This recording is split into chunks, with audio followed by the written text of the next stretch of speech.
किंतु यह पाठ गोपी भाव से करना चाहिए। ईश्वर से मिलने के लिए व्याकुल हुआ जीव इस जगत में कहीं भी चैन नहीं पा सकता।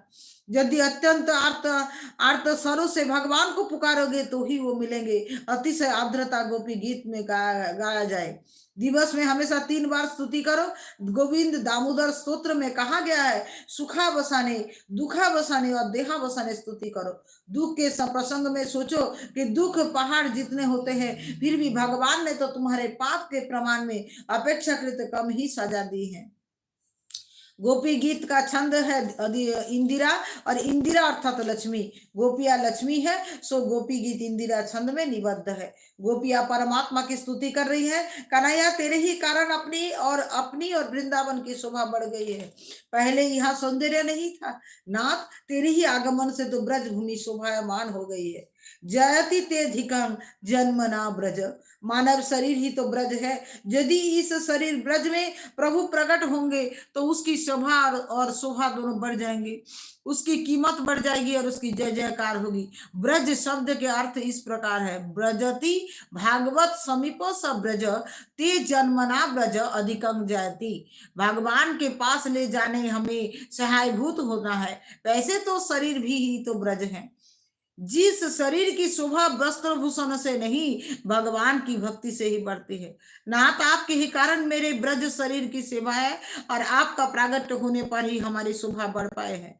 शरीर का सिंहासन जब काम क्रोध मोह लोभ मस्तक से मुक्त होता, तभी तो परमात्मा दौड़ते हुए आएंगे। तुकाराम और मीराबाई की आज भी जय जयकार होती है, कारण उनके शरीर ब्रज में पांव तक नहीं रखा था। उन्होंने अपने शरीर को ही, अपने हृदय के ही ब्रज बना लिया था। बड़े सम्राट को जगत भूल जाएंगे।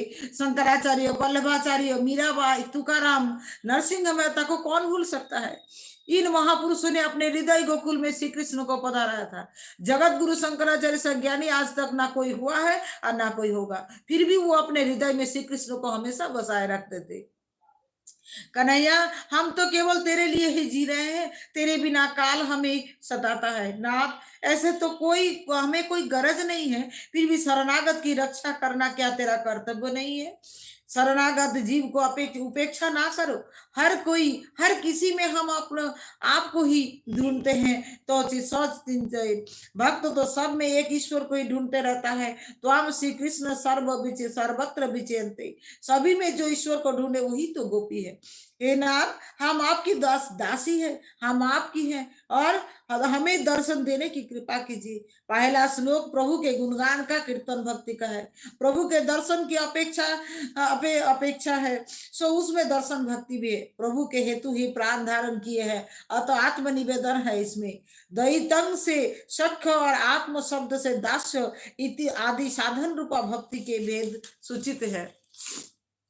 हे नाथ आपने अजामिल से पापी पर भी कृपा की है, तो क्या हम पर नहीं करेंगे? क्या हमें दर्शन नहीं देंगे? हे नाथ आपका चिंतन करते हुए हम अंधेरे रात में वन में मारी मारी भटक रहे हैं, और हमारी उपेक्षा करना क्या आपको शोभा देता है? हे नाथ हम और तो कुछ मांगते नहीं हैं, हम तो आपके अशुल्क दासी है, आपकी निष्काम भक्ति है। ते नेह शुल्क दासी का इन गोपियों के बातों में आत्म तिरस्कार नहीं दैन है। आपके नेत्र से हम विध गए हैं, नेत्रवान द्वारा किया गया बद ही तो बद है। हम समझ गए कि आप दयालु नहीं, आप तो निष्ठुर है। जसोदा जी भोली है, उनका एक भी सद्गुण आप में नहीं आया है, सो आप हमें तड़पाते रहे हैं, ये कोई आश्चर्य की बात नहीं है। लाला तू माखन चोर है, हमारे मन को भी तो तूने चोर लिया है। अब तो यहाँ से दूर करना चाहता है, अब तू वहां से दूर करना चाहता है। कन्हैया बोले मैं तो चोर हूँ, फिर भी मुझे क्यों पुकारा जा रहा है? चोर की मैत्री कोई करता है क्या?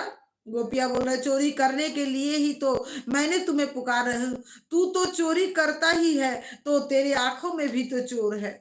विस्मय जमुना जल से, अजगर रूपा अघासुर से, इंद्र की वर्षा से, बिजली की बवंडर से, दावानर से, वृषभासुर से और भौमासुर आदि के प्रत्येक प्रसंग पर सभी प्रकार के भय से आपने ही तो हमारे बार बार रक्षा की है। तो फिर हे कन्हैया आज तो क्यों निष्ठुर बन गया है? यदि हमें मारना ही था तो आपत्ति उन आपत्तियों से हमारा रक्षा क्यों की है कन्हैया? क्या हमारी रक्षा करने का उपकार नहीं करेगा?